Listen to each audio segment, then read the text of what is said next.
para ustedes es también un repaso porque ustedes han hecho infección del tracto urinario en nefrología, ¿sí o no? Sí, doctora. ¿Están viendo la pantalla? Sí, doctora. Sí, doctora. Sí, doctora. Chica, grande, ¿cómo la ven? ¿Está bien así o la agrando? Grande, por favor. ¿Así como está ahorita? Más grande. Pantalla completa, doctora, por favor. ¿Cómo? ¿No se ve completa? Chicos. Todavía no, doctora, sigue pequeño. ¿Y por qué? Si yo la veo grande. ¿Por qué no se ve? A ver, ahí. Ahora sí, doctora. Sí se ve, doctora. Ahora sí, doctora. Ya, o sea que en la presentación más grande no se ve. Ok, muy bien chicos, vamos a empezar con la infección del tracto urinario. Definiciones, vamos a repasar las definiciones, ¿no? Cistitis bacteriana aguda, ¿no? Es una infección del tracto urinario probada por cultivo con un patógeno bacteriano asociado con síntomas de inicio agudo como disuria, junto con grados variables de aumento de la urgencia y frecuencia urinaria, hematuria e incontinencia nueva o que empeora. Infección no complicada del tracto urinario es una infección del tracto urinario en un paciente, una paciente sana con un tracto urinario normal y anatómicamente funcional y sin factores conocidos que le dan susceptible de desarrollar una infección urinaria. Una infección complicada del tracto urinario es una infección en una paciente en la cual una o más factores de complicación pueden ponerla en mayor riesgo de desarrollar una infección urinaria o potencialmente disminuir la eficacia de la terapia.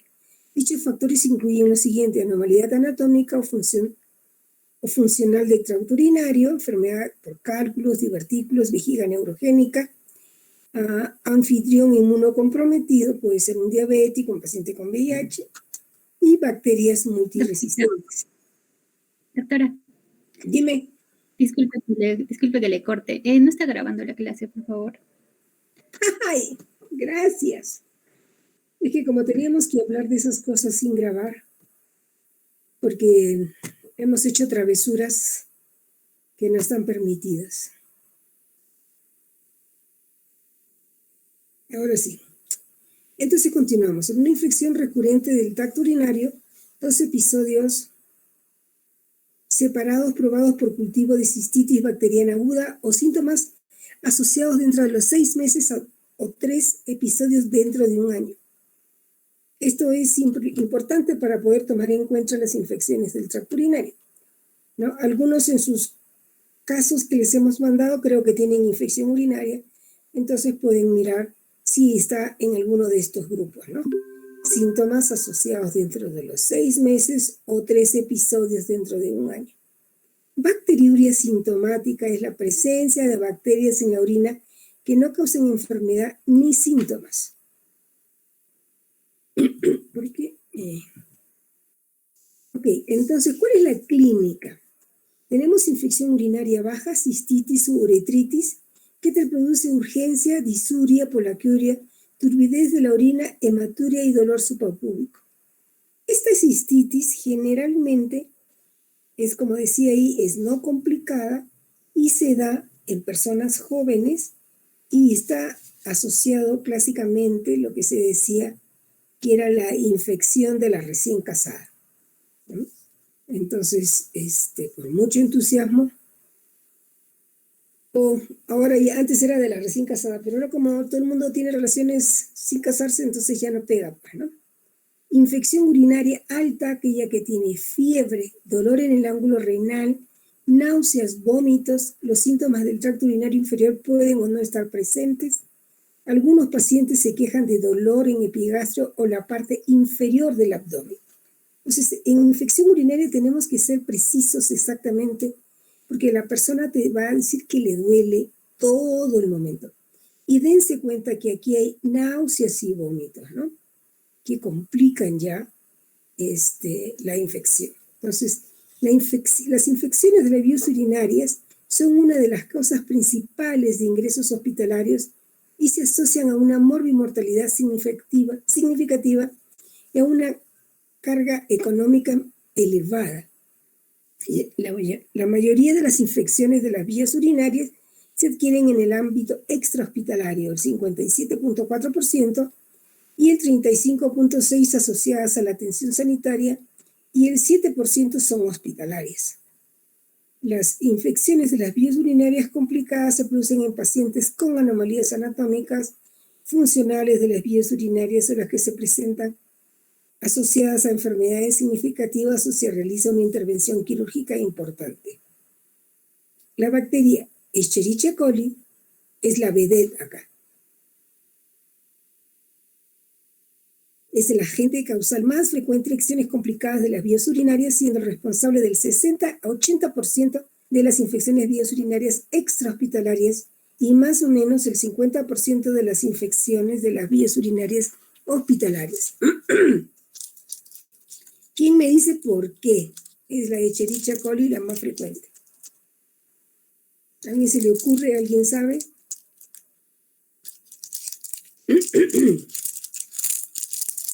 Bueno, por la cercanía en la mujer, que son las que más infecciones urinarias tienen, del meato urinario y el ano. Otras bacterias gram negativas identificadas con frecuencia generalmente son el género Klebsiella, género Proteus, Enterobacter cloacae, Serratia marcensis y Pseudomonas aeruginosa. Dentro de las gram positivas, enterococos, estafilococo, Staphylococcus coagulasa negativas y Staphylococcus aureus. El desarrollo de antibióticos de amplio espectro, como las cefalosporinas y carbamazepina, han constituido un avance fundamental en la sustitución de otras clases de fármacos que presentan toxicidades. En la actualidad, con la resistencia creciente a las cefalosporinas de espectro ampliado, los antibióticos carbapenémicos constituyen a menudo la última defensa frente a los patógenos más resistentes en las infecciones graves como las presentes en las infecciones complicadas de las vías urinarias. La reciente propagación de enterobacterias productoras de serina carbopenasas como Klebsiella pneumoniae, KPC, ¿no? En numerosos hospitales estadounidenses y en otros hospitales de todo el mundo constituyen una amenaza considerable para el carbapenem y otras antibacterianas de la clase de los beta-lactámicos. La infección urinaria es la respuesta inflamatoria del urotelio a la invasión bacteriana asociada a bacteriuria y piuria. El origen bacteriano es el más frecuente, entre el 80 al 90%. Cuantificación en al menos 10.000 unidades formadoras de colonias por mililitro de orina. Las características anatomopatológicas. En la pielonefritis aguda hay necrosis supurativa o formación de abscesos. En la pielonefritis crónica se producen cicatrices irregulares. En la necrosis papilar, una o más pirámides pueden desprenderse, ¿no? Las infecciones del tracto urinario de las vías urinarias son consecuencia de la infección ascendente retrógrada, resultado de numerosos factores conductuales. Debido a unos mecanismos eficientes de defensa del huésped, los patógenos bacterianos capaces de causar infección del tracto urinario, uropatógenos, son seleccionados por factores de virulencia determinados genéticamente. Los factores de virulencia facilitan la persistencia de los microorganismos en el tracto urinario. Los factores de virulencia comprenden adhesinas, cápsulas bacterianas, aerobactina, factores citotóxicos necrosantes, hemolicinas y receptores de sideróforos.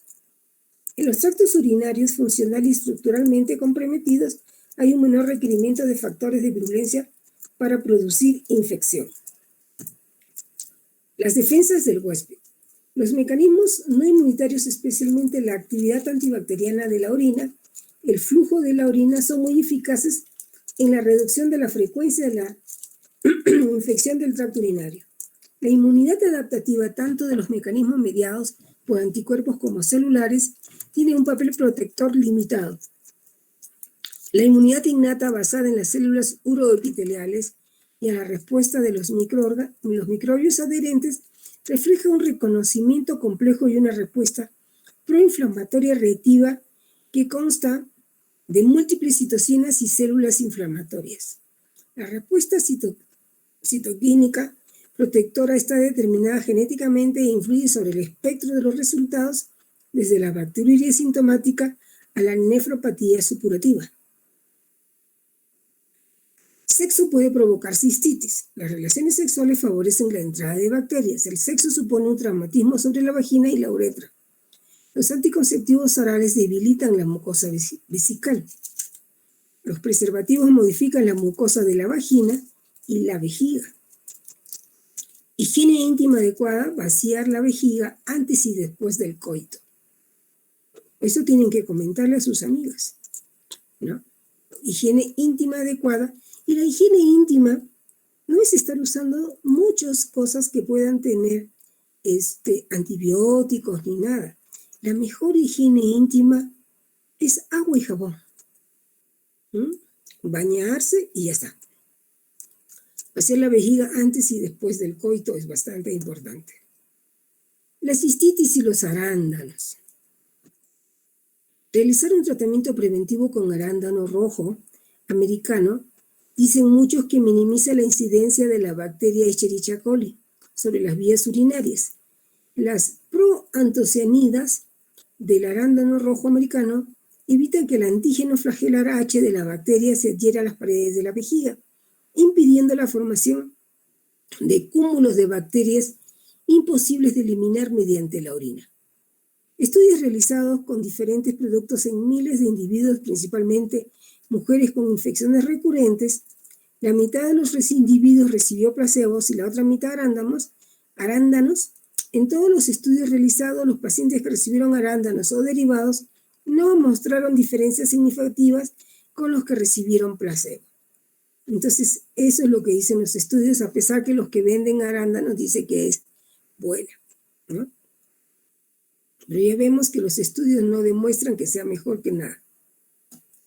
Se estima que globalmente ocurre al menos 150 millones de casos de infección del tracto urinario por año.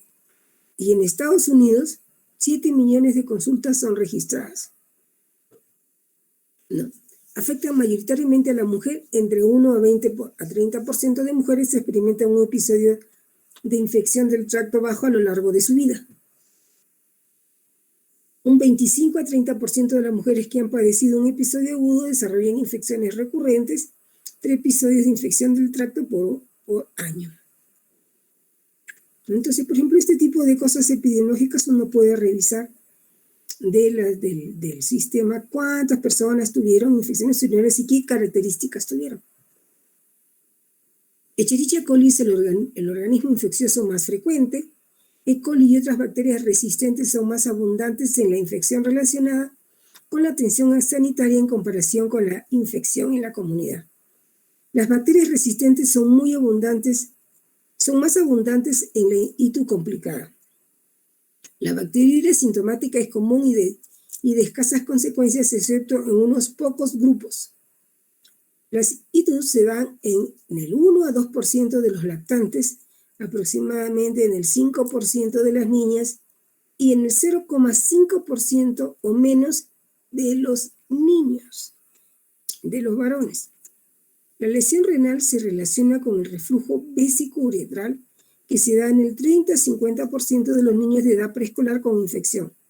La obstrucción estructural o funcional causa también daño renal.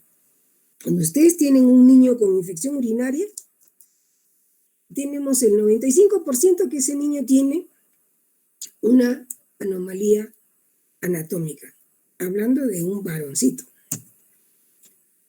Las infecciones del tracto urinario son mucho más frecuentes en las mujeres y con mucha frecuencia son asintomáticas.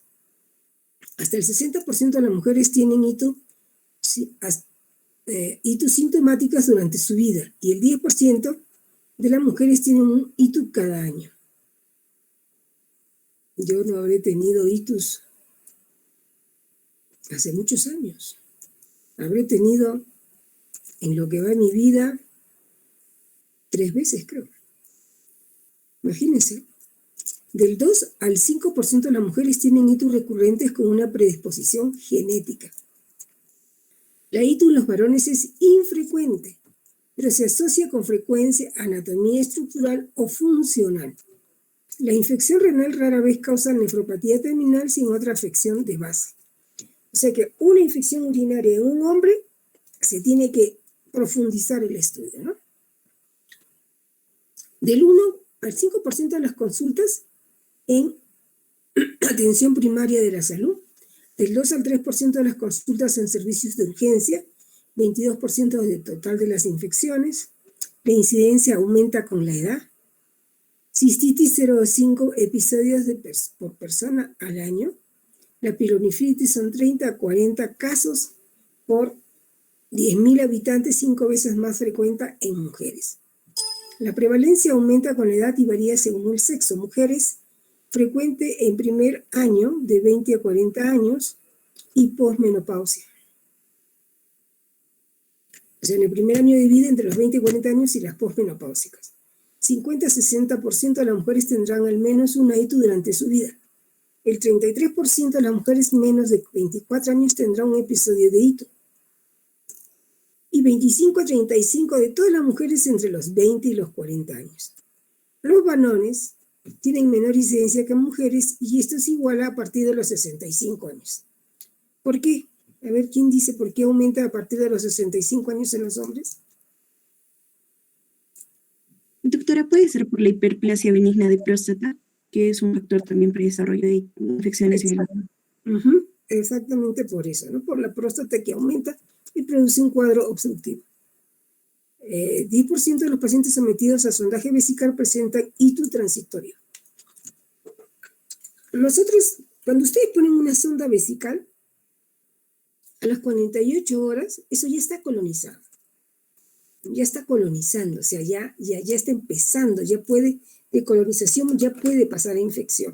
Entonces, si yo tengo un paciente chocado, que lo recibo en la emergencia, que por indicación clínica necesita una sonda vesical, porque está chocado, es para medir el volumen urinario. Una vez que el paciente se estabiliza, fuera sonda. No necesitamos dejarla. No, pero es más cómodo, sí, por si acaso, doctora. No, hay que sacarla, porque después vamos a tener una ITU hospitalaria. Porque el paciente está echado, se orina en la cama, sobre los pañales, hace deposiciones y todo es una fiesta allá dentro de bacterias. Síndromes y situaciones clínicas en las infecciones urinarias. Por localización tenemos ITU baja, cistitis bacteriurea uretritis, orcoepidemitis, por favor, ¿ya? Y prostatitis. ITU alta, pielonefritis. Situaciones clínicas especiales, ITU recurrente, recaída y reinfección, ITU en embarazadas, ITU en portadores de catéter, ITU en varones, y por el tipo de riesgo, puede ser ITU complicada, ITU no complicada. Entonces, nosotros vamos a tener dolor abdominal bajo, dolor lateral, dolor de espalda. La anomalía, la ITU complicada, es una anomalía anatómica o estructural, uropatía obstructiva, vaciamiento vesical incompleto, reflujo vésico-uretral. Instrumentalización urológica reciente en el último mes nos da el riesgo de una ITU complicada. Anomalías funcionales o metabólicas, insuficiencia renal crónica, diabetes mellitus y embarazo. Inmunosupresión, trasplante, edad infantil o superior a 65 años, sexo varón, hospitalización reciente o infección adquirida en el hospital, patógenos inusuales o multiresistentes, pseudomonas aeruginosa, micoplasma, hongos, proteus, Orinobacterium, Ureolyticum, actividad sexual, uso de diafragma, espermicidas y coito anal. ¿Me dan un minuto, por favor?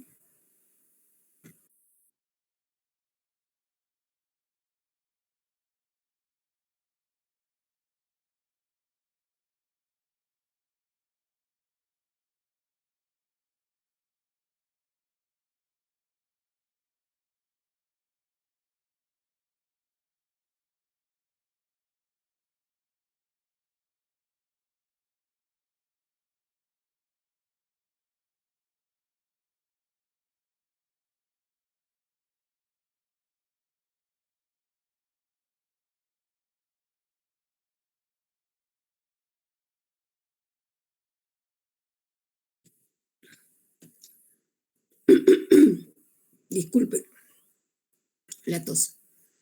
Entonces, el coito anal, ¿no? ¿Cómo se llama? Ese es lo que va a llevar más bacterias, ¿no?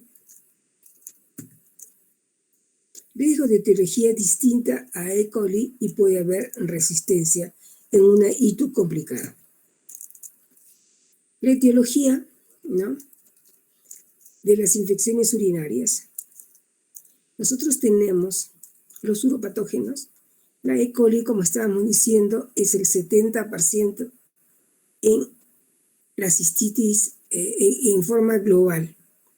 Pero si tenemos una cistitis no complicada, tenemos el 92%.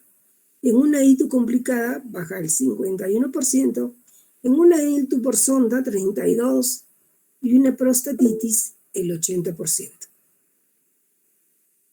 La Klebsiella es la que sigue: Proteus, Serratia, Pseudomonas, Enterococos, Staphylococcus, polimicrobianas. Y en cambio, en las ITUs complicadas, estas bacterias ya se van dispersando, subiendo la Klebsiella, y en las ITUs con sonda va aumentando el Proteus, la Pseudomonas aeruginosa y los enterococos. En las prostatitis tenemos más enterococos y Klebsiellas. Denme un minuto, por favor. ¿Aló? ¿Aló?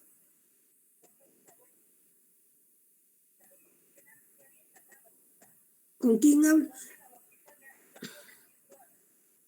Claro, señora, todo es virtual, ¿no? Entonces, ya, yo la voy a llamar después de las 6, señora, porque ahorita no puedo, ¿ya? Estoy en clase. Hasta luego, señora.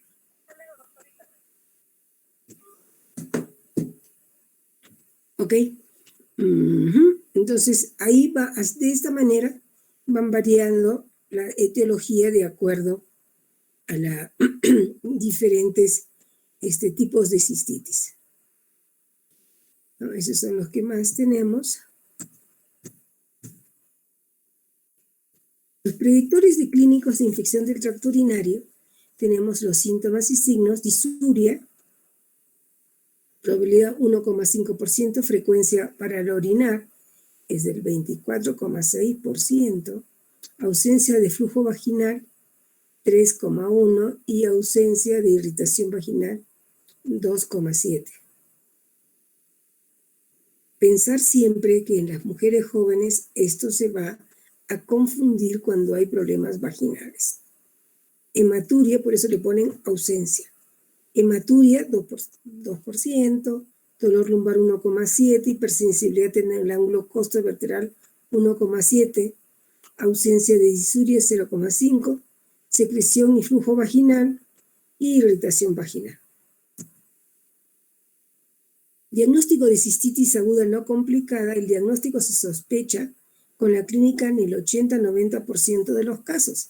Actitud más costo eficiente, aunque se puede sobreestimar la probabilidad. Mejora los resultados en combinación con test rápidos, tira reactiva, que hemos estado viendo el día de ayer, ¿no es cierto? Entonces, el tema va así. Y uno dice, no, sí, ya, ¿para qué le voy a hacer gastar un urocultivo? Y empezamos nada más un tratamiento empírico, le dan cipro y ahora tenemos una alta resistencia. El diagnóstico de pielonefritis se basa en signos y síntomas clínicos, ¿no? Síndrome miccional 60%, fiebre positiva y negativa, que puede o no haber y escalofríos, mal estado general, náuseas. Las variables clínicas asociadas significativamente con pielonefritis son fiebre y malestar general. Las variables paraclínicas asociadas a pielonefritis también son leucocitos y piuria, ¿no? En orina. Realizar sangre, siempre tira de orina, urocultivo y antibiograma y hemocultivos. Generalmente, los hemocultivos salen negativos. Yo les voy a ser honesta, en aquellos pacientes con infección urinaria, que le hemos hecho urocultivo y hemocultivos, no han salido los hemocultivos positivos en el 90% de los casos. Las tiras reactivas se busca la piuria y la bacteriuria, son pruebas de cribado útiles. Una prueba negativa en busca de piuria hace que sea improbable una infección del tracto urinario. Son frecuentes las pruebas negativas en busca de bacteria en los situs por títulos bajos bacterianos. Para el diagnóstico de la bacteria asintomática se requieren 2 cultivos de orina con más de 10 a la 5 del mismo uropatógeno por mililitro de orina. Un cultivo de 10 a la 2 mililitros o más de un uropatógeno bacilar gram negativo es diagnosticado en la ITU sintomática. Un tercio de las mujeres jóvenes con cistitis tienen menos de 10 a las 5 bacterias por mililitro en la orina. La interpretación del diagnóstico de infección urinaria, interpretación de tiras de orina. Tenemos nitritos positivos, esterasa leucocitaria positiva. Ese es un diagnóstico, ¿no? Si tenemos una combinación, tenemos 43.2.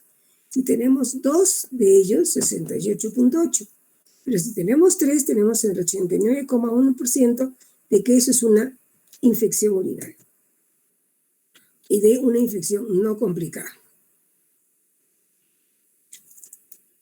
Interpretación de los resultados de las tiras reactivas en orina.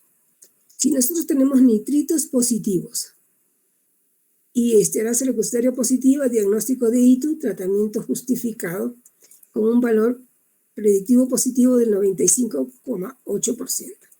Sensibilidad 93, especificidad 72. Cuando tenemos nitritos positivos y esterasa negativa, alta probabilidad de ITU, 53%, y especificidad 98, está justificado tratar. Pero si yo tengo nitritos negativos y esterasa leucocitaria positiva, ¿no? Y tenemos una especificidad del 78% y sensibilidad del 83%, indicar o no cultivo de orina según juicio clínico, considerar otras causas y realizar seguimiento estrecho. Esto no puede ser de repente infección urinaria. Y los dos están negativos, tenemos solamente el 25% de probabilidad de infección del tracto urinario porque tiene un valor predictivo negativo del 73% y no está justificado tratar.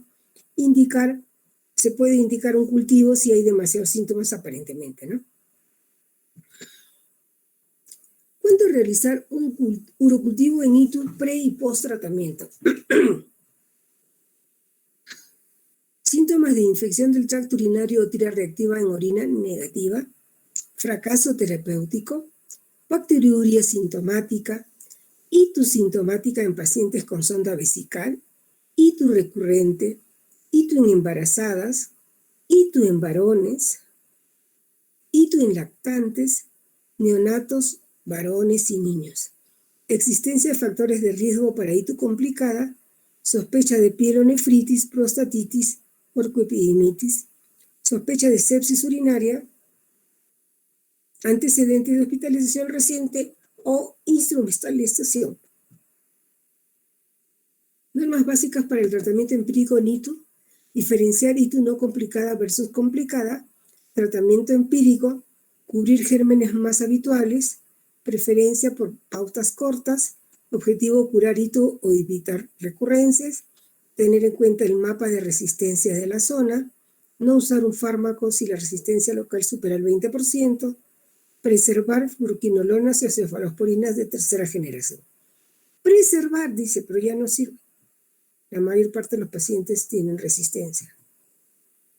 Resistencias de interés clínico de los principales patógenos.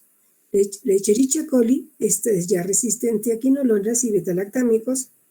Todas las enterobacterias gram negativas son beta-lactamasas de espectro extendido. Sensibilidad de los uropatógenos identificados a diversos antibióticos en hitos no complicadas en un estudio AESCO. Tenemos nosotros que para E. coli, ¿no? Lo mayor... ¡Ay! Se me perdió la marquita ya. La que está rayando, o que debería de rayar, diríamos, es la nitrofurantoína. ¿Por qué creen que no dan los médicos la nitrofurantoína? ¿A alguien se le ocurre algo?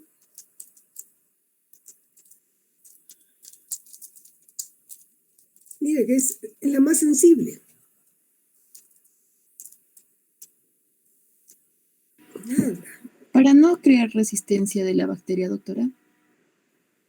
No se da. Antes se usaba mucho, después se dejó de usar y por lo tanto la nitrofurantoína ha levantado su sensibilidad, ¿no? Entonces, es por qué no la usan los médicos sabiendo que es buena. Porque la gente le da náuseas. Ay, me da ganas de vomitar. ¿Y por qué se toma cada 6 horas? Entonces hay una presentación ahora que se llama macroantina Ritar, ya que viene en cápsulas para darse cada 12 horas y produce menos problema gástrico. Pero la nitrofurantoína genérica que se toma cada 6 horas sí te produce ardor en el estómago, pero si uno lo toma con mucho líquido y después de los alimentos te absorbe bien y no pasa nada, ¿no? Entonces se disminuye ese efecto. También tendríamos, mira, amoxicilina clavulánico 77,6. Tenemos ciprofloxacino, que ya a nosotros no nos va bien. Fosfomicina en el 97,2 y es una sola dosis. En las no complicadas va muy bien. Proteus mirabilis, utilizar amoxicilina clavulánico, cefuroxima, ¿no? Va al 100%. Mira, acá es bastante sensible. Ciprofosfomicina, ¿no? Ácido nalidíxico. El ácido nalidíxico, ¿a qué grupo pertenece?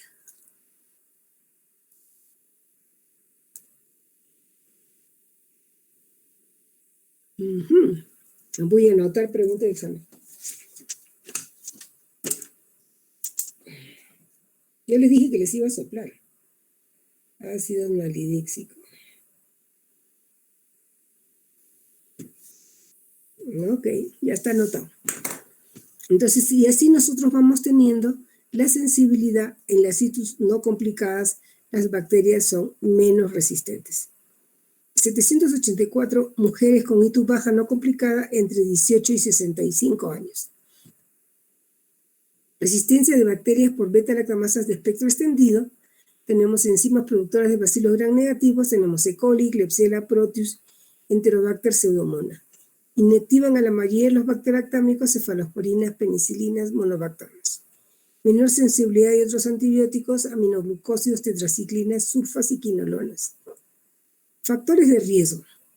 Edad avanzada mayor de 65 años, administración reciente de antibióticos, cefalosporinas de tercera generación, fluoroquinolonas, residencia en un centro sociosanitario, hospitalización reciente, infecciones urinarias a repetición, sondaje vesical, diabetes mellitus y anormalidades de las vías urinarias. La duración del tratamiento de la situs son: mujer joven con cistitis aguda no complicada, monodosis, pautas cortas de 3 a 5 días. Se le puede dar gentamicina intramuscular de 180 miligramos en 3 días, una ampolla intramuscular. ¿No? Y entras ahí las bacteriurias sintomáticas en embarazadas. Cistitis recurrente, cistitis aguda en el varón, itus sintomática en sondados, otras itus complicadas, pielonefritis aguda no complicada, se debe dar una pauta de 7 a 10 días. Pielonefritis aguda complicada, 14 días. Prostatitis aguda, 28 días. La próstata, chicos, es un tejido difícil de penetrar, ¿no? Y hay que escoger bien el antibiótico y se tiene que dar por bastantes días cuando hay prostatitis. Entonces, ¿qué sucede comúnmente? Les voy a chismosear. Comúnmente con los jóvenes que agarran una clamidia. Entonces van a la farmacia o el amigo o X les da el tratamiento una semanita y le da cipro. El comienzo se daba cipro, ¿no? Para la Neisseria gonorrea, que es una de las principales causas, y también funcionaba para clamidias. Pero ya pues han hecho resistencia, ¿no? Entonces es mejor dar doxiciclina y te lanzas por un mes. ¿Por qué? Porque esto ya llega rápidamente a la próstata y no desaparece. Pasa meses y meses. Yo he tenido un joven paciente que ya venía así con esos cuadros recurrentes, hasta que le hemos dado seguido con cultivos y todo, y el hombre no podía tener relaciones, un muchacho de 28 años, no podía tener relaciones porque le dolía, horrores. Entonces mejoraba, ya se sentía bien, tenía otra vez relaciones y otra vez el dolor. Entonces, ¿por qué? Porque las prostatitis agudas pasan la cronicidad y eso es bastante doloroso. Así que usar preservativo. Pautas de tratamiento empírico en cistitis no complicadas en adultos, cistitis aguda simple y reinfecciones menos de 3 al año, elección de 1 día a 5 días fosfomicina, nitrofurantoína, segunda elección 5 días amoxiclavulánico, 500 cada 8 horas, cifuroxima acetilo 250 cada 12 horas, ceftibuteno, nosotros no tenemos 400 miligramos cada 24 horas, y la tercera elección sería cipronorfo, cefexitima y sulfamethoxazol, trimethoprim con sulfamethoxazol, ¿no? Y 7 días fosfomicina cálcica, 500 a 1000 miligramos cada 8 horas. Porque esta es una no complicada. Reinfecciones mayores a 3 años, valorar el autotratamiento. No es necesario utilizar urocultivos previos ni de control. Cistitis agudas recurrentes más de 3 al año, recaída y reinfección. Recaída 20% en las 2 semanas siguientes a la finalización del tratamiento. Suele estar producida por un mismo germen. Causas tratamiento inadecuado, una pauta corta, resistencia, pielonefritis clínica, litiasis renal y sin patología urológica. Puede haber una reinfección en el 80% de los casos y puede aparecer después de 2 semanas de finalizar el tratamiento y en general meses después. Suele estar producida por cepas diferentes al germen inicial, ¿no? La recaída es el mismo germen, la reinfección son diferentes gérmenes. Y causas, relaciones con actividad sexual, déficit estrogénico, patología uroginecológica subyacente, incontinencia, residuo postmixunal alto. Solicitar urocultivo pre y post tratamiento. Etiología, más frecuente E. coli. Duración de la pauta, larga, 7 días. Tratamiento si es posible según antibiograma. Y ecuaciones, es necesario realizar estudio urológico y profilaxis de las recaídas. Recomendaciones de tratamiento en pacientes con bacteriuria asintomática. Mujer gestante, previa una resección prostática, por si acaso, ¿no? En las mujeres gestantes, cuando se hace una resección prostática o intervención urológica con sangrado de la mucosa, se recomienda, ¿cómo se llama? Son las únicas causas de tratamiento de bacteriurias asintomáticas. por instrumentación y en gestantes. Adquirida por sondaje no resuelta tras 48 horas de la retirada o recambio de catéter. Puede considerarse el tratamiento, como digo, después de 48 horas de la retirada del catéter. ¿Por qué? Porque el catéter, cuando está puesto, condiciona ya una infección. En diabéticos, los diabéticos, chicos, tienen mucha bacteriuria asintomática y entonces vienen y se tratan, no tienen síntomas y tú encuentras un sedimento patológico. No se recomienda el tratamiento. Postmenopáusicas no gestantes, no se recomienda el tratamiento. Porque premenopáusicas, perdón. Ancianos en la comunidad, no se recomienda el tratamiento. Ancianas institucionalizadas, no tratamiento.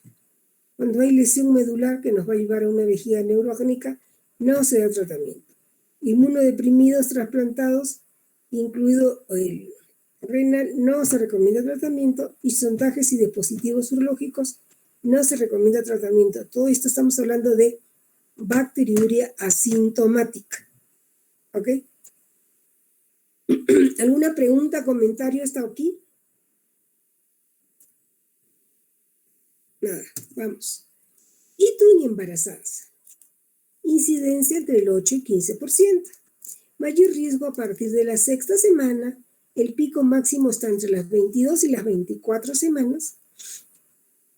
La ITU no tratada del embarazo da prematuridad, bajo peso y mayor mortalidad, ¿no? Entonces, en las embarazadas tenemos que buscar bacteriuria asintomática. ITU no tratada, ya dijimos, cuadros clínicos, bacteria asintomática en el 2 al 11%, cistitis aguda en el 1 al 5%, pielonefritis aguda 1 a 2%. Bacteria asintomática se asocia a pielonefritis aguda entre el 20 y 40%. No parece aumentar de riesgo de cistitis. La etiología, bacilos gram negativos en el 80%, E. coli, Proteus sp y Klebsiella sp. Urocultivo previo y a las 1 y 2 semanas tras el tratamiento o post-tratamiento. Tratamiento antibiótico con pautas cortas o largas en cistitis y pielonefritis. Pautas cortas en bacteria asintomática. Tratamiento de la cistitis y de la bacteria asintomática en embarazadas, ¿no? Tratamiento según un antibiograma. La fosfomicina, 3 gramos, un día. Amoxicilina clavulánico, 525 por 5 días. O cefalexima, cefuroxima, 200 miligramos cada 6 o 500 cada 12, ¿ya? Nitrofurantoína, 50 a 100 miligramos cada 6 horas, es lo que le estaba diciendo. Fosfomicina cálcica, desde 500 miligramos cada 6, hay que mirar fosfocina cálcica. Y la cefixina, 400 miligramos por día. Urocultivos mensuales hasta el fin del embarazo. 17 a 20% de recurrencias de la cistitis y 20 y 23% de recurrencias de pielonefritis. ¿Y tú en varones? Frecuente alteración anatómica, funcional o instrumentación del tracto urinario. Prevalencia 0,5% en jóvenes, más del 10% en ancianos y 50% en institucionalizados. Etiología, 80% son bacterias gram negativas, E. coli, y aumentan Proteus sp, Klebsiella sp. Además, otros gram negativos, Pseudomonas aeruginosa, Enterobacter serratia. Gérmenes oportunistas, Acinetobacter, Corynebacterium y hongos. Enterococos fecalis, Staphylococcus y polimicrobiana. Urocultivo previo 1 a 2 semanas tras el tratamiento. 1 a 2 semanas tras el tratamiento, ¿no? La presencia de fiebre obliga a descartar prostatitis concomitante, tratamiento de cistitis agudas con pautas largas, amoxicilina clavulánico 500 a 125 miligramos cada 8 horas y por 7 días, cefuroxima acetilo oral 250 cada 12 horas por 7 a 10 días, cefexima 400 miligramos cada 24 horas por 3 días y profloxacino 500 miligramos cada 12 horas por 7 a 10 días y esto es sensible. nosotros tuvimos un paciente muy interesante, un muchacho de 33 años, post-trasplantado, que le hicieron su trasplante, ¿no? Estuvo con todo su protocolo de trasplante, excelente, y sale de alta. Sale de alta de todo el tema del trasplante y se va a su casa, y a los 2 días vuelve a la emergencia con una cistitis, era terrible, y una disuria. Tenía, lo que más le molestaba era disuria y polaquiuria. El muchacho tenía que estar con el patito al costado porque cada ratito tenía ganas de orinar y tenía mucho dolor. Entonces, ¿qué cosa hicieron? Banco. Es un trasplantado renal, banco. Le ponen 7, 10 días de banco y nada. Por supuesto que le tomaron urocultivo, era un trasplantado renal. Y entonces todo salió negativo. Y la cistitis, digamos, la disuria y la polaquiuria continuaban. Entonces, recién me hacen a mí interconsulta. Entonces yo lo voy a ver y todo era negativo y me voy a conversar. No se olviden, chicos, de algo muy importante en medicina: la historia clínica, la anamnesis. Voy y le digo al chico, ¿tú has tenido relaciones? No, doctora, yo soy trasplantado renal. No, le digo, ¿tú has tenido antes otras parejas? No, doctora, hace muchos años que yo estoy casado, que mi esposa... Muy bien, entonces, ¿qué había pasado? Este joven, trasplantado renal, ya estaba bien y regresa pues de su preparación de trasplante, el trasplante y todo lo demás, 2 o 3 meses de abstinencia. ¿Qué va a hacer? Y ya le habían dado permiso y tiene relaciones con su pareja, con su esposa. Y empieza el cuadro a los 3 días del alta, porque se había ido a poner al día el muchacho. ¿Y qué pasó? Esto, entonces, no era infección urinaria. Le hicimos un estudio de clamidia y le salió clamidia positiva. Ustedes me van a decir por qué pasó todo esto. Porque el pata, si bien él lo habían tratado adecuadamente, él probablemente antes, ¿no?, había tenido una clamidia que no le produjo muchos síntomas, ¿no?, y había contagiado a su esposa. Y la esposa, que generalmente, ¿qué es lo que sucede en las mujeres?, estaba asintomática y era una portadora asintomática. Él regresa. ¿Cómo regresa un trasplantado renal a su casa? Inmunosuprimido. Ya les deben de haber dicho todo el tratamiento que le dan a los trasplantados. Y entonces estaba pues el hombre inmunosupreso y la clamidia que se agarró con la esposa hizo una infección aguda, ¿no? Hizo una prostatitis aguda por clamidias. Entonces le dimos doxiciclina y el 5.º día de patas no tenía nada. Pero no, por si acaso, mejor me quedo. Absurdo, porque se contaminaba más. Pero bueno, el resultado, vino los IgG, IgM, y ese muchacho tenía clamidias. Y lo peor del caso, que la esposa no se quería tratar, porque la chica decía que ella no tenía nada, ¿no? Pero ella era la portadora asintomática. Entonces tenemos que tener mucho cuidado con la sintomatología en los hombres. En pacientes soldados, cuadros clínicos, episodios de bacteria sintomática, el 10 al 15%, sintomática solamente el 2 al 4%, y el 0,3 al 1% hace sepsis. Y el paciente que tiene sonda se da cuenta.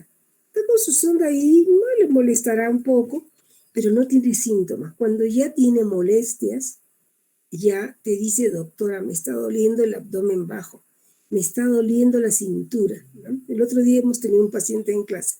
En general, solo se debería tratar las sintomáticas en pacientes sondados. Diagnóstico clínico de ictus en sondados institucionalizados, Criterios mínimos para iniciar tratamiento antibiótico: fiebre más de 37,9 grados centígrados, aumento de 1,5% sobre la temperatura basal, más de uno de estos síntomas: escalofríos con o sin causa identificada, molestias en ángulo costro vertebral o flanco de nueva aparición, delirio de nueva aparición, baja sensibilidad, bajo valor predictivo positivo y alto valor predictivo negativo, ¿no? Etiología de estas infecciones complicadas en pacientes y portadores de sonda: tenemos que el 32% es a E. coli, 22% Proteus, 20-39% polimicrobiana, ¿no? Y de ahí le sigue Pseudomonas aeruginosa, Citrobacter, ¿no? Y los otros, enterococos. Bacteria sintomática en pacientes sondados: incidencia bacteriuria 2% tras cateterización única de corta duración de 2 a 5 días y de 3 a 30% sintomática. El 10% tras 30 días de sondaje permanente, riesgo de bacteriuria del 3 al 8% por día, ¿no? El 3% de los pacientes con bacteriuria desarrolla bacteriemia, solo el 3%. La administración de antibióticos no reduce la tasa de infección grave, la bacteriemia ni la mortalidad. En general, no se aconseja tratar la bacteria sintomática en pacientes sondados. Solo se recomienda tratar en bacteriuria en mujeres tras 48 horas de cambio de sonda de corta duración, inmunodepresión grave o neutropénicos, trasplantados renales 6 primeros meses, pacientes que van a someterse a cirugía urológica o implantes de prótesis, factores de riesgo de endocarditis y valvulopatía sometidos a manipulación urológica, pacientes con historia de incrustaciones o obstrucciones de repetición, si se detectan gérmenes productoras de ureasa, Proteus mirabilis o Serratia. Itus en pacientes sondados: se recomienda el tratamiento antimicrobiano solo para infección sintomática, grado de evidencia B, reemplazar o retirar el catéter antes de iniciar la terapia antimicrobiana si el catéter permanente ha estado en vigor durante más de 7 días. Y acá lo tienen meses. Una paciente me dice: mi sonda ya está blanquita, doctora, porque se le meten hongos. No indicado tratamiento local sistémico de la candiduria asintomática, pero se debe considerar la retirada del catéter o el stent. Entonces le digo: cámbiate el catéter y con eso pasa todo. En la candiduria asintomática está indicado el tratamiento oral con fluconazol 200 miligramos por día por 7 a 14 días. En sintomáticos, en itus sintomáticas en sondados, no soldados, sino son personas con sonda. Importante reservorio de microorganismos multiresistentes. En el tratamiento empírico se recomienda de antibióticos de amplio espectro. Principio activo: ciprofloxacina, norfloxacina, ampicilina clavulana. Mira, se da cuenta que estamos hablando en sintomáticos con sonda, no dice no ertapenem, carbapenem, no dice, ¿no es cierto? ¿No? Si hay alergia a los beta-lactámicos, gentamicina. Y nos estamos quedando con cefalosporinas hasta segunda. No vamos más allá, no dice ceftriaxona. ¿Y qué vemos nosotros ahorita? Solo ceftriaxona, solo ceftriaxona.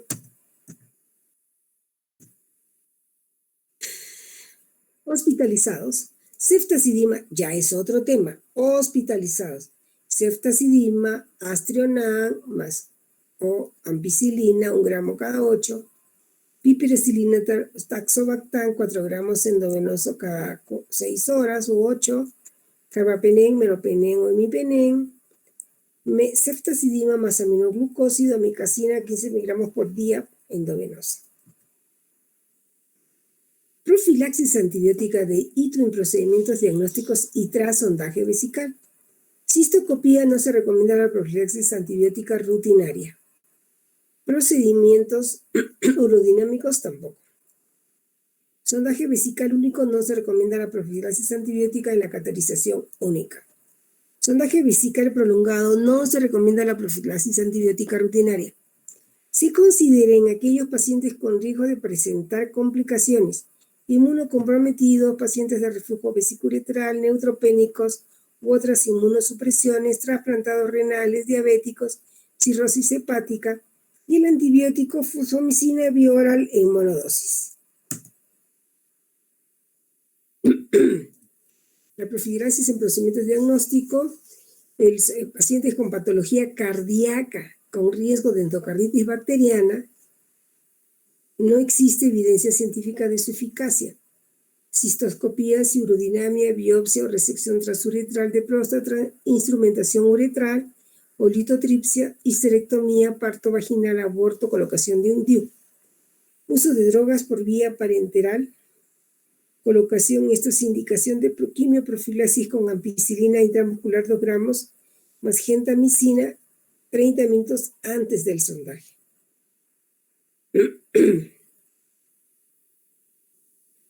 Colocación de vías de acceso permanente a venas, cirugía anterior de válvulas, cirugía dental reciente y válvulas debilitadas. En estos casos sí se recomienda y cuando hay riesgo de endocarditis. En los otros no. Antibióticos más usados en el tratamiento de la pielonefritis aguda, y hemos visto esto: amoxicilina, clavulánico, ampicilina, sulbactam, astronam, meropenem, piperacilina, taxobactam, ticarcilina, cefalosporinas, ceftriaxona, cefalexima, fluoroquinolonas, aminoglucósidos y sulfas. Muchas gracias. ¿Alguna pregunta, chicos? Doctora, entonces en un paciente que va a entrar a UCI, la quimioprofilaxis está indicada en monodosis. No, pues, ¿por qué va a entrar a UCI? Por otra patología y necesita que le pongan una sonda permanente, digamos COVID. No está indicada solamente, no está indicada la profilaxis. Ahí hemos visto. ¿Dónde está? Uy, ya lo cerré. No está indicada la profilaxis, ¿eh? Mira, vamos a volver a poner.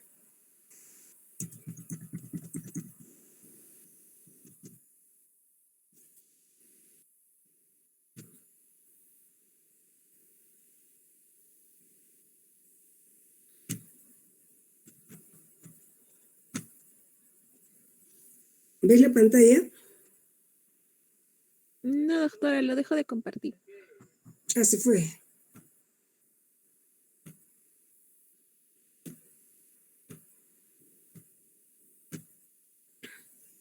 Sonda vesical prolongado no se recomienda profilaxis antibiótica rutinaria.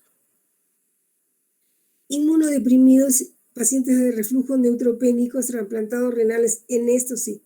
En los diabéticos no, en realidad no se recomienda cuando el paciente se está hospitalizando. Normalmente esos pacientes ya están tan complicados que caen con otros antibióticos por otra cosa.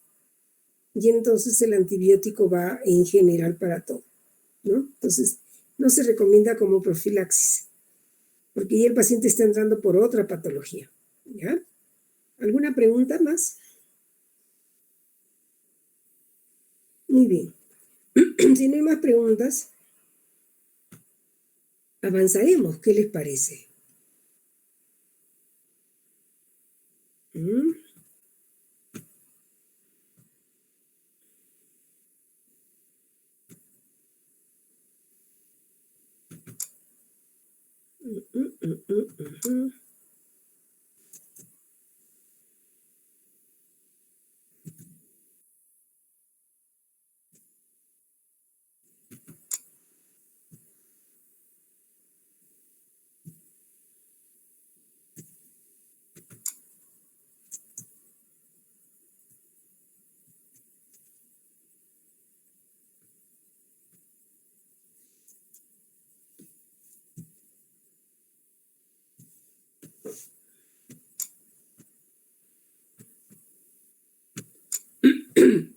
Pueden tomarse un ratito si quieren moverse, aunque igual ustedes se mueven.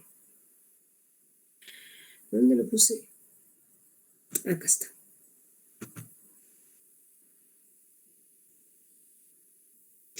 Ya, me dan un minuto que voy a tomar agua un ratito.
Ok, continuamos.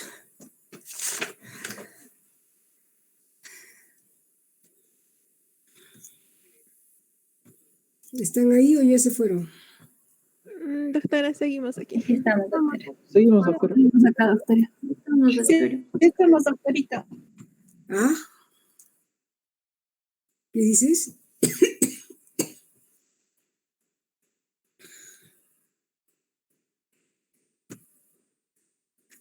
Se ve, ¿no? Sí, Sí, doctora. sí, doctora. Sí, doctora. Entonces vamos con el síndrome febril. Las causas de fiebre de origen desconocido. 30% reumatológicas, vasculitis, lupus, enfermedad de Still. Esto también varía de acuerdo a las series. Tuberculosis, abscesos, endocarditis, un 30%. Tromboembolia pulmonar, sarcoidosis y medicamentos, un 20%. Linfoma renal y colon, un 20%. 20-20, 30-30, ¿no? ¿Y qué nos está faltando ahí? Fiebre ficticia. También hay fiebre ficticia. La fiebre, la temperatura oral, el rango normal es de 35,5 grados centígrados a 38,2 grados centígrados. Las lecturas obtenidas mediante el termómetro de la membrana timpánica tienden a ser más bajas que las lecturas orales obtenidas simultáneamente. ¿Alguien ha revisado cómo son las temperaturas con el aparatito que estamos usando ahora, infrarrojo? ¿Verdad?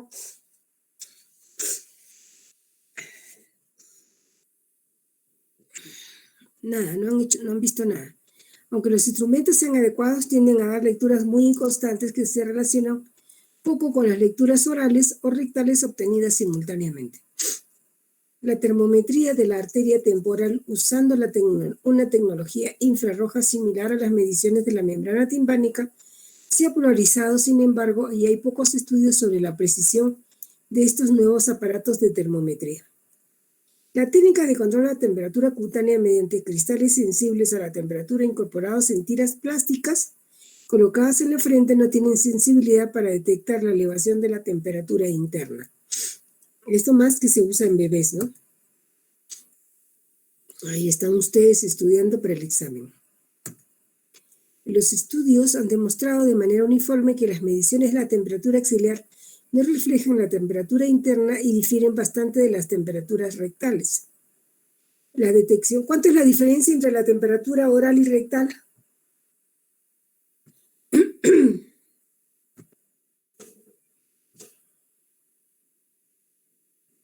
Nada.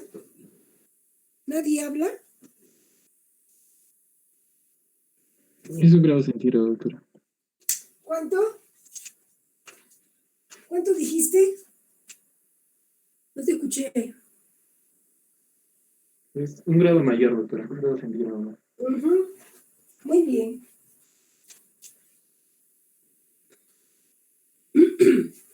Ahorita me va a dar fiebre a mí.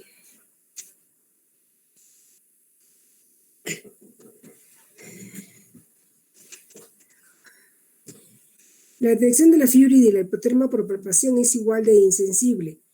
Berston y Sienfeld observaron que las enfermeras que utilizaron la palpación para detectar la fiebre juzgaron que el 42% de 138 niños febriles definida por una temperatura corporal mayor de 38 grados, no tenían fiebre.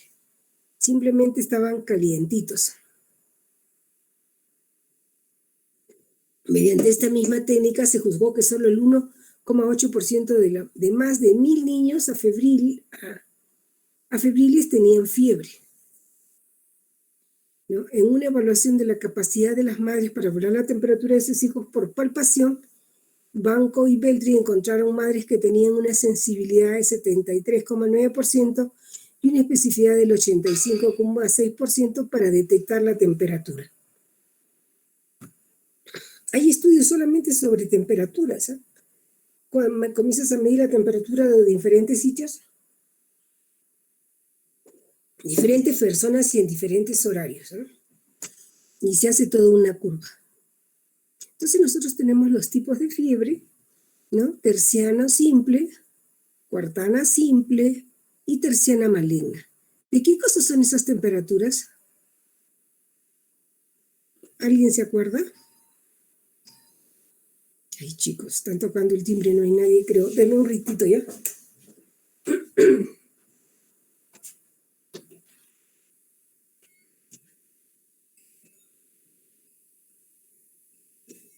Ya voy.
Bueno, esta es la fiebre que se encuentra en malaria, ¿no?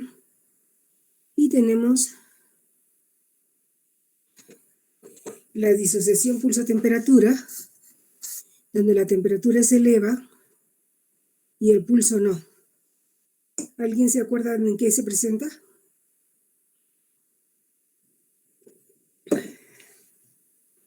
Tifoidea.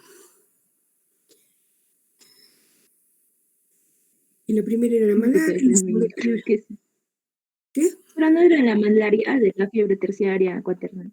Claro, la primera es malaria. La segunda es fiebre tifoidea porque hay una bradicardia relativa. Y es lo que se llama disociación pulso-temperatura. El paciente está con 39 de temperatura y tiene 80 de frecuencia, ¿no? Normalmente debería subir. Este cuadro C es la fiebre que se presenta en la enfermedad de Hodgkin, ¿no? En borrelias se presenta este tipo de fiebres, ¿no? Así recurrentes también se presenta. Y nos falta la fiebre ondulante, que es la fiebre en Bruselas. La fiebre de origen desconocido, síndrome de origen desconocido, que fue definido en 1961 por Peter Doss y Bison. La temperatura mayor a 38 grados centígrados en varias ocasiones por más de 3 semanas de duración de la enfermedad falla en llegar al diagnóstico durante una semana de investigación en un paciente hospitalizado. Ese es el diagnóstico de fiebre de origen desconocido. Por la aparición del VIH y terapias inmunomoduladoras Durac y Street proponen 4 categorías. Fiebre de origen de Peter Doss, la fiebre de origen adquirida en el hospital, la fiebre en inmunocomprometidos en neutropónicos y la fiebre relacionada a VIH. La definición puede variar un poco ante la emergencia de técnicas moleculares diagnósticas, trasplantes de órganos, terapias de inmunocomprometidos y el movimiento de la población a nivel global. Técnicas modernas de imágenes de ultrasonido, TAC, imágenes de resonancia magnética, tomografía por emisión de positrones, permiten detección temprana del absceso, tumores sólidos de difícil diagnóstico. Actualmente la fiebre de origen desconocido se clasifica en 4 categorías. La fiebre de origen desconocido clásica, fiebre durante más de 3 semanas sin causa identificable, después de 3 días, una semana, de evaluación en hospital o de más de 3 consultas, fiebre asociada al cuidado de la salud, fiebre en pacientes internados que reciben atención en agudo y sin infección presente o incubándose en el ingreso, si el diagnóstico sigue siendo dudoso después de 3 días de evaluación adecuada.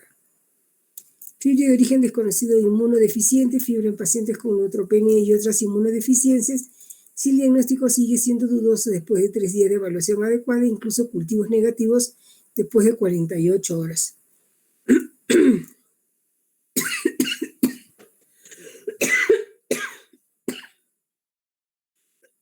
Fiebre, disculpe. Fiebre de origen desconocido relacionada al VIH, fiebre durante 3 semanas en pacientes ambulatorios con infección por VIH o HIV confirmada o más de 3 días en pacientes internados con infección con VIH confirmada si el diagnóstico sigue siendo dudoso después de la evaluación adecuada. Por favor, ¿podría leer a alguien que ya mi garganta no da?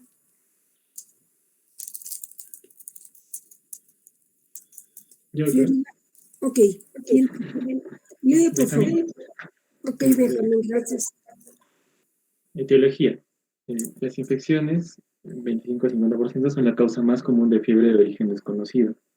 En los pacientes con infección por HIV deben investigarse las infecciones oportunistas, por ejemplo, tuberculosis, infección por micobacterias atípicas, infecciones diseminadas por hongos o citomegalovirus. Los trastornos más comunes del tejido conectivo, en 10 a 20%, son el lupus eritematoso sistémico, la artritis reumatoide, la arteritis de células gigantes y la artritis reumatoide juvenil del adulto, o enfermedad de Still en el adulto. Las causas neoclásicas, de 5 a 35% más comunes, son el linfoma, la leucemia, el carcinoma de células renales, el carcinoma hepatocelular y los carcinomas metastásicos. Sin embargo, la incidencia de causas neoplásicas de fiebre de origen desconocido está en disminución, probablemente debido a que se detectan por ecografía y tomografía, que actualmente se usan en la evaluación inicial. Otras causas que constituyen 15 a 25% importantes son las reacciones a medicamentos, la trombosis venosa profunda, la embolia pulmonar recurrente, la sarcoidosis, la enfermedad intestinal inflamatoria y la fiebre facticia. En aproximadamente el 10% de los adultos con fiebre de origen desconocido no es posible identificar la causa. Gracias. ¿Puedes continuar, por favor? ¿O algún otro? Continúa, que no hay voluntarios. Algunas causas de fiebre de origen desconocido. Causa infecciosa, abscesos abdominal, pelviano, dentario. Los hallazgos subjetivos son molestias abdominales o pelvianas, generalmente dolor al tacto. A veces hay un antecedente de cirugía, traumatismos, diverticulosis, peritonitis o procedimiento ginecológico. Y el abordaje diagnóstico es por tomografía o resonancia magnética. La otra causa sería enfermedad por arañazo de gato, con hallazgos sugestivos que son antecedentes de arañazo, lamida de gato, adenopatías regionales, síndrome óculo-glandular de Parinot y cefalea. Y el abordaje diagnóstico es mediante cultivo, a veces de un aspirado de los ganglios linfáticos, títulos de anticuerpos y prueba de PCR. Otra causa sería la infección por citomegalovirus, con hallazgos de antecedentes de transfusión de sangre de un dador positivo para citomegalovirus, síndrome semejante a mononucleosis, con cansancio, hepatitis leve, esplenomegalia, adenopatía y coriorretinitis. Y el abordaje diagnóstico es mediante títulos de anticuerpos GM contra citomegalovirus y posiblemente también una prueba de PCR. Otra causa es la infección por virus de Epstein-Barr, en el cual tenemos dolor de garganta, adenopatía, dolor al tacto en el cuadrante superior derecho, esplenomegalia, cansancio, y generalmente aparecen en adolescentes y adultos jóvenes. En pacientes de más edad es posible que no haya manifestaciones. El diagnóstico se hace mediante pruebas serológicas. Otra causa sería la infección por el virus del VIH, con hallazgos como antecedentes de conductas de alto riesgo, por ejemplo, relaciones sexuales sin protección, agujas compartidas, pérdida de peso, sudoraciones nocturnas, cansancio, adenopatías, infecciones oportunistas, y el abordaje diagnóstico es mediante inmunoensayo combinado de cuarta generación o a veces detección de RNA del HIV.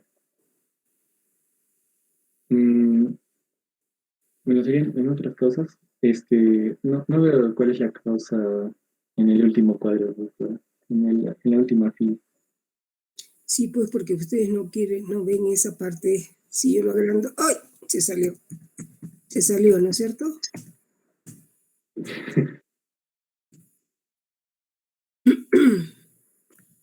No se va a ver, dice,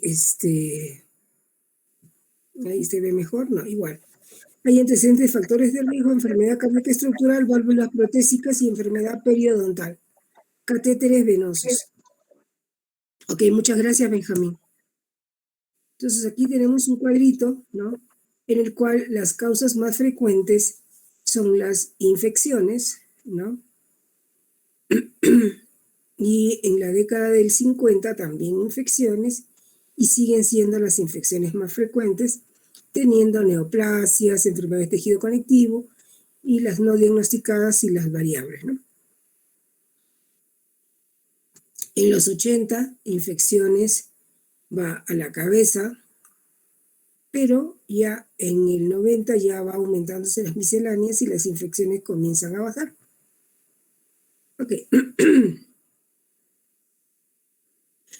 Las causas que tenemos que evaluar.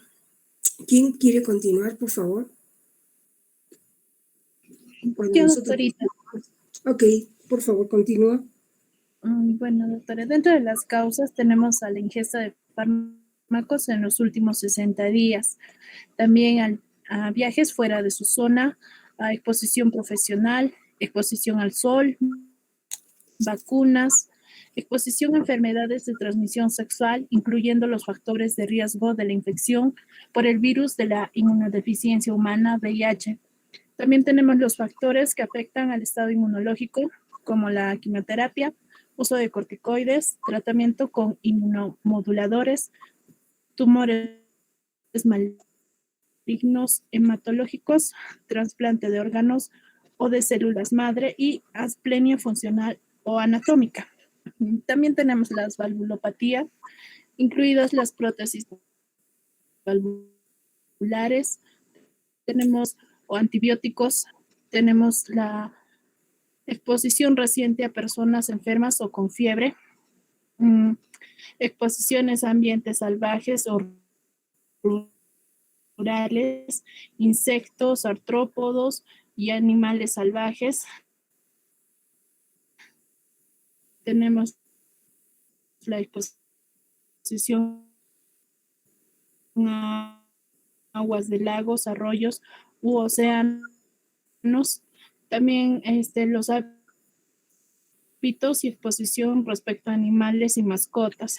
El médico debe prestar signos vitales, aspecto general, signos de intoxicación, presencia y localización de adenopatías o conjuntivismo o disfunción neurológica. En la historia clínica y el examen físico, 1, el tipo o tipos principales de las lesiones cutáneas presentes. 2, la localización y distribución de la erupción. 3, el número y tamaño de las lesiones. 4, el modelo de progresión del exantema. Y 5, el momento en que surgió el exantema en relación con la aparición de fiebre y otros signos de enfermedad sistémica. Ok, gracias. ¿Quién va a continuar ahora?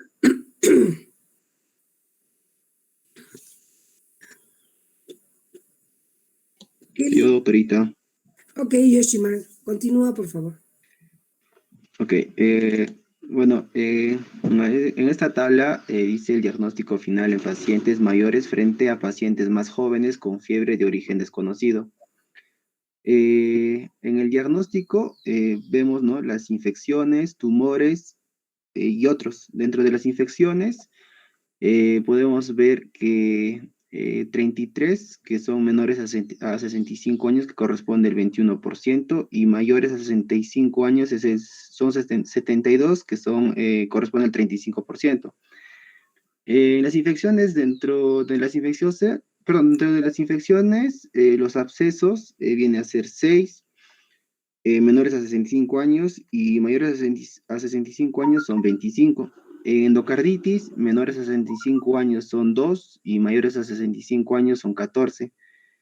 Con infecciones con tuberculosis, menores a 65 años son 4 y mayores a 65 años son 20. Con infecciones virales, menores a 65 años son 8 y mayores a 65 años 1. Otros. No, doctorita, atrás, por favor. Yo no toqué. Soy inocente. Bueno, continuando, ¿no? Dentro de los tumores, con diagnóstico de tumores, menores a 65 años, tumores hematológicos son 3 y mayores a 65 años, 19. Tumores sólidos, 5 menores a 65 años y 18 mayores a 65 años. En enfermedades multisistémicas, 27 menores a 65 años y 57 mayores a 65 años. Otros, menores a 65 años, 39 y mayores a 65 años, 17. Y sin diagnosticar, 45 menores a 65 años y 18 mayores a 65 años. Continúa. Bueno, acá vemos las causas de fiebre en las personas que vuelven de un viaje. En los diagnósticos,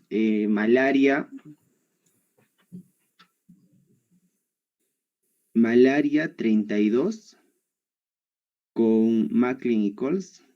Bueno, no sé qué significa, doctor, eso. O sea, la evaluación, los porcentajes que han reportado, Macklin y colaboradores y Doherty y colaboradores. Entonces, okay. Dos grupos. Sí, en el primer grupo con malaria 32 y en el segundo grupo 42. Con diagnóstico de hepatitis, en el primer grupo 6, en el segundo grupo 3. Con infecciones respiratorias, en el primer grupo 11, en el segundo grupo 2,6. Con infección urinaria y pielonefritis, 4 en el primer grupo y 2,6 en el segundo grupo. Con disentería, en el primer grupo 4,5 y en el segundo grupo 5,2. Con dengue, en el primer grupo 2, en el segundo grupo 6,2. Con fiebre entérica, 2 en el primer grupo, 1,5 en el segundo grupo. Con tuberculosis, 1 y 2 en el segundo grupo, respectivamente. Infecciones por riquecias, 1 en el primer grupo y 0,5 en el segundo grupo. Con infección aguda por VIH, 0,3 en el primer grupo y 1 en el segundo grupo. Con abscesos hepáticos amiboide, 1 en el primer grupo y ninguno en el segundo grupo. Otras infecciones, 4,3 en el primer grupo y 9,2 en el segundo grupo. Otras causas no infecciosas, 6 en el primer grupo, 1 en el segundo grupo. Y no diagnosticadas, 25 en el primer grupo y 24,6 en el segundo grupo.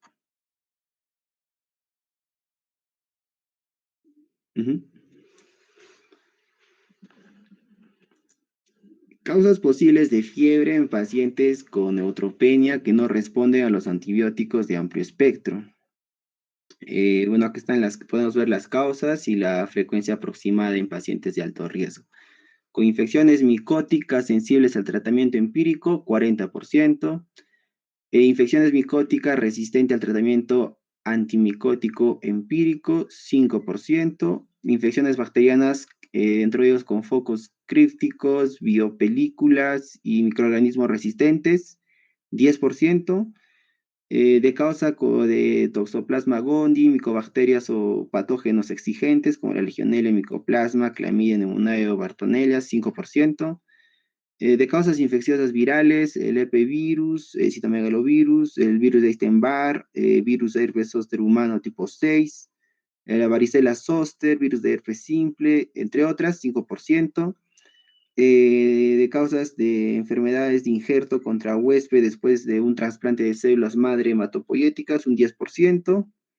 Indefinidas, como por ejemplo fiebre por fármacos, efectos tóxicos de la quimioterapia, otras respuestas antitumorales y agentes patógenos no definidos, 25%.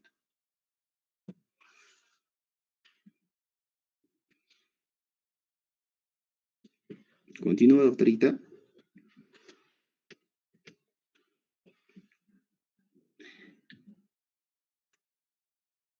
Bueno, en esta tabla podemos ver las enfermedades establecidas como etiología de la fiebre en 70 casos de fiebre de origen desconocido asociadas al VIH. Acá determinamos la etiología con el porcentaje de veces en que se estableció el diagnóstico. Infección por DMAC, 22%, neumonía por Pneumocystis jilovensis, 10%, por citomegalovirus, un 8%, histoplasmosis, 5%, bacteriana, 4%, por Mycobacterium tuberculosis, 4%, por hongos, no histoplasmosis, 2%, parasitaria, 2%, Mycobacterium geneviense 1%, en total 63%. De etiología con neoplasias, linfoma 5%, sarcoma de Kaposi 1% y total el 6%. Otras, de etiología por fiebres por fármacos 2%, enfermedad de Castiema 1%, total 3%.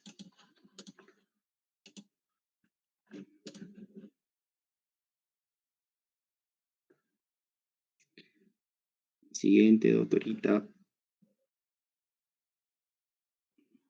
Estaba hablando Ah, con el micro apagado. Te estaba diciendo que es Castleman y también te estaba diciendo que el DMAC es el complejo Mycobacterium avium diseminado. ¿Ya? ok, doctora. Ok, sigue por favor. Acá determinamos, ¿no?, la evaluación diagnóstica general de los pacientes con fiebre de origen desconocido. En esta evaluación vemos, ¿no? Por historia exhaustiva, exploraciones físicas repetidas, hemograma completo, determinaciones bioquímicas séricas de rutina, análisis de orina, incluyendo examen microscópico, radiografía de tórax, velocidad de sedimentación globular, anticuerpos antinucleares, factor reumatoide, hemocultivos, 3 o más muestras distintas obtenidas cuando no hay tratamiento antimicrobiano. Anticuerpos por IgM de citomegalovirus, detección de virus en sangre, prueba de anticuerpos heterófilos en niños y adultos jóvenes, prueba cutánea de la tuberculina, tomografía computarizada de abdomen, pelvis u otros sitios, resonancia magnética, exploración con radionúclidos, prueba de anticuerpos de virus de la inmunodeficiencia humana o detección del virus, evaluación extensa de cualquier anomalía detectada con las pruebas nombradas anteriormente, y por último el ecodoppler venoso de los miembros inferiores. Ok. ¿Alguien quiere hablar para que descanse Yerchimar? ¿Algún otro? Yo, doctora. Ok, Kelly, gracias. Bien. Ejemplos de indicios diagnósticos potenciales de infecciones que producen fiebre de origen desconocido. Etiología, anaplasmosis. Indicios de la anamnesis va a ser transmitida por la mordedura de garrapata, Loxodes,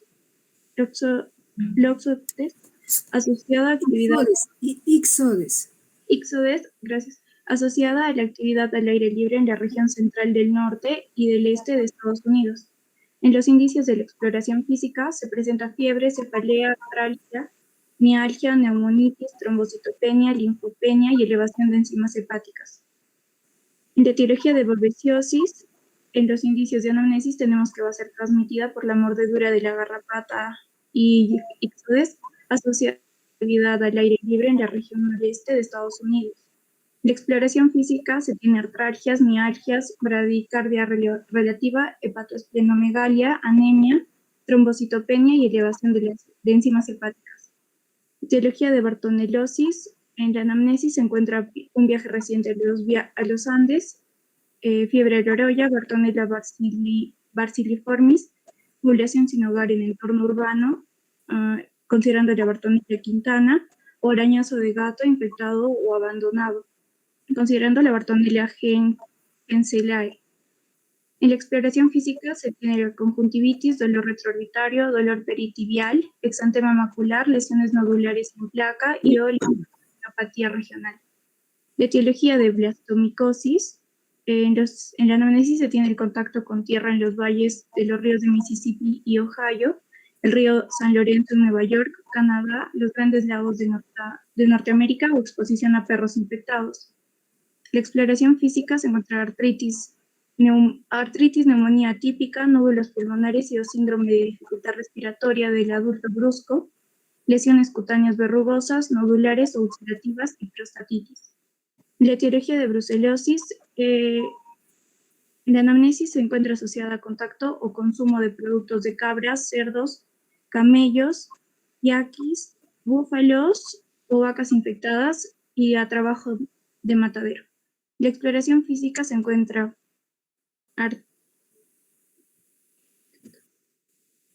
artralgias, hepatoesplenomegalia, lesiones musculoesqueléticas supurativas, sacroiliitis, espondilitis, uveitis, hepatitis y pancitopenia. En la etiología de coccidiomicosis, en los indicios de anamnesis se encuentra la exposición a tierra o polvo en el suroeste de Estados Unidos, y los indicios de exploración física, artralgia, neumonía, cavidades pulmonares, nódulos pulmonares, eritema multiforme y eritema nodoso. La etiología de ehrlichiosis. En la anamnesis esta se encuentra transmitida por la mordedura de garrapata, Amblyomma, Dermacertor y Ixodes, asociada a actividad al aire libre en medio oeste y suroeste de Estados Unidos. En la exploración física encontramos neumonitis, hepatitis, trombocitopenia y linfopenia.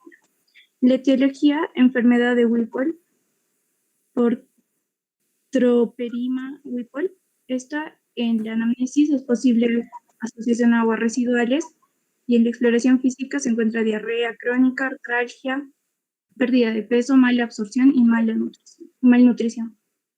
Relaciona la fiebre entérica por Salmonella entérica cetrovar tifi. En la anamnesis se encuentra un viaje reciente a un país del tercer mundo con consumo de alimentos o agua potencialmente contaminados. En la exploración física, cefalea, artritis, dolor abdominal, bradicardia relativa, hepatosplenomegalia y leucopenia. La fiebre maculosa y las montañas rocosas como etiología, en su anamnesis se encuentra que está asociada a la actividad del aire libre en la región del Atlántico Sur o del suroeste de Estados Unidos y exposición a garrapatas dermacentor. En la exploración física está la cefalea, exantema, petequial en extremidades, palmas y plantas. En la etiología de fiebre por mordedura de rata por Streptobacillus moniliformis, en la anamnesis se encuentra la mordedura o arañazo presente de una rata, ratón o ardilla y o ingesta de alimentos o agua contaminados con excrementos de rata. Y en la exploración física, cefaleas, mialgias, poliartritis y exantema maculopapuloso, morbiliforme, petequial, vesicular o pustuloso en palmas, plantas y extremidades. Gracias, Kelly. Ahorita vamos a terminar. Continúa. ¿Quién continúa?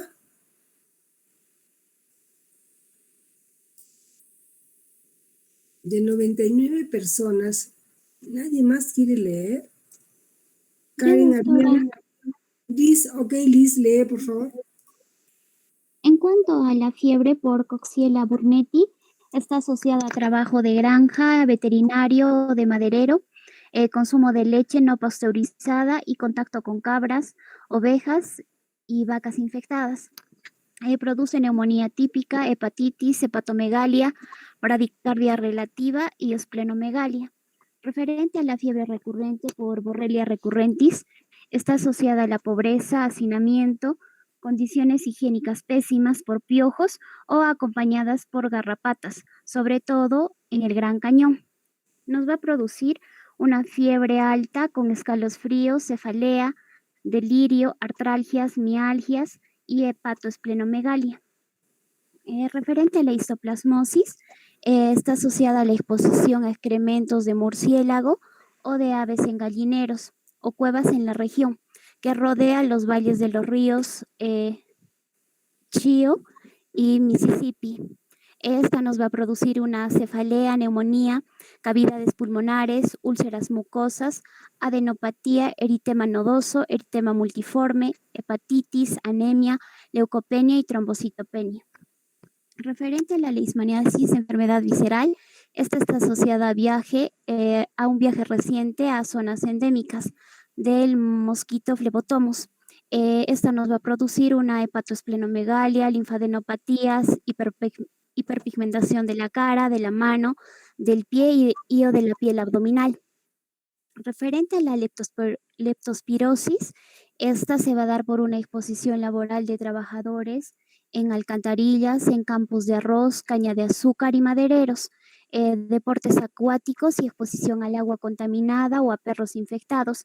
Esta nos va a producir una cefalea bitemporal y frontal, acompañado de dolor muscular, lumbar y en pantorrillas. También equimosis conjuntival, insuficiencia hepática y renal y la neumonitis hemorrágica. En cuanto a la malaria, esta se va a producir debido a un viaje reciente a zonas endémicas, ya sea en Asia, África, América Central y del Sur. Nos va a producir fiebre, cefaleas, náuseas, vómitos, diarrea, hepatomegalia, esplenomegalia y anemia. En cuanto a la citacosis, que está producida por la clamidia psittaci, esta está asociada a contactos con aves, sobre todo a los citacidas. Nos va a producir fiebre, faringitis, hepatoesplenomegalia, neumonías, erupciones maculopapulosas con blanqueo, eritema multiforme, eritema marginado y eritema nodoso. En cuanto a la tuberculosis, esta se da por un contacto reciente con tuberculosis, inmigración reciente desde un país endémico y trabajo o residencia en refugios para sin techo correlacionados a centros sanitarios. Nos va a producir una sudoración nocturna, pérdida de peso, neumonía típica y lesiones pulmonares cavitadas. Y en cuanto a la tularemia, esta está asociada a la mordedura de garrapata, ambilotoma y dermacentor, a mosquitos y tábanos o contacto directo con los tejidos de los animales infectados, como los conejos, las ardillas, ciervos, mapaches, vacas, ovejas y cerdos. Nos va a producir lesiones cutáneas, úlceras en la zona de mordedura, neumonía, bradicardia relativa, linfadenopatías y conjuntivitis. Gracias, Grecia. ¿Quién continúa? Yo, doctora. Ay, qué bien. Todos quieren hablar. Iván, habla tú, a ver. Continuando, nos dice la diapositiva, nos habla de lo que es la neutropenia, que va a ser el recuento de neutrófilos absolutos, menos de 500 microlitros, ¿no? O menos de 1000 por más de 48 horas. Y NF, doctora. Perdón, ¿no te escucho? NF, ¿qué significa? ¿Dónde estás que no? Ya me perdí. Arriba, más de 1 hora, dice, con 38.3. Ah, neutropenia febril. Neutropenia refiere a neutrófilos absolutos menos de 500 mililitros o menos de 1000 por más de 48 horas y neutropenia febril más de 1 hora con 38.3 grados. O sea, neutropenia como neutropenia, ¿ya? Y de ahí le asocias, a eso le asocias la neutropenia febril cuando es más de 1 hora con 38.3 grados centígrados. Esas neutropenias febriles se dividen en bajo riesgo y alto riesgo. Ok, ahora te toca a ti. La neutropenia febril, esto de bajo riesgo, tenemos 7 días de neutropenia con RNA mayor a 100 y monocitos mayor a 100, rayos X de radiografía normal, paciente ambulatorio al inicio de fiebre, no asociada a comorbilidades, insuficiencia hepática y renal, evidencia de recuperación temprana de médula ósea.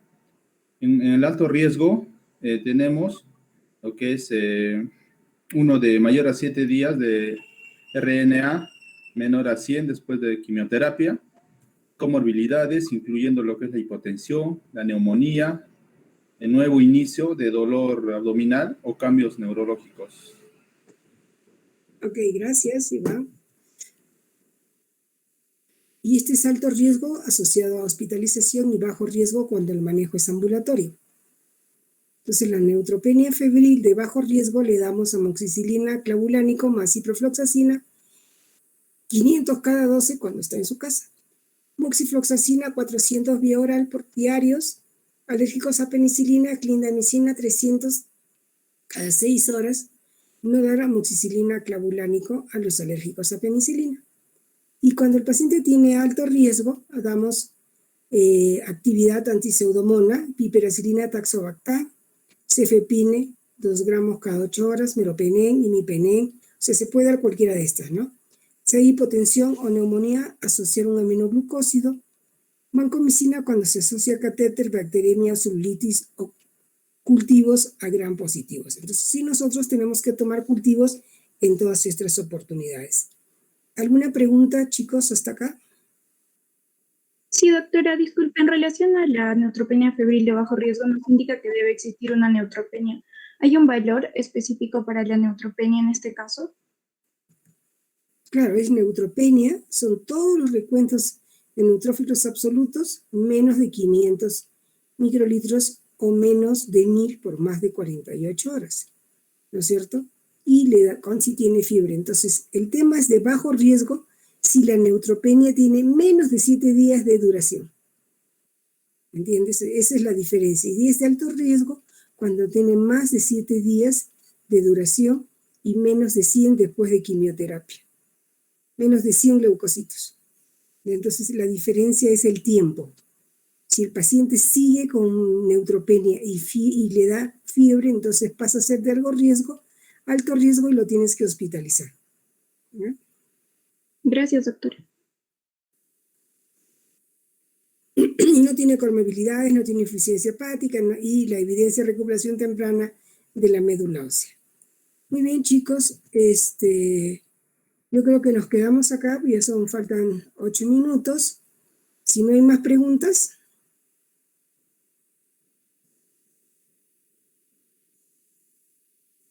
Entonces nos vemos con los de práctica el día jueves, tal como venimos haciendo, ¿ok? Hasta mañana con todos, ¿o hay alguna pregunta, comentario?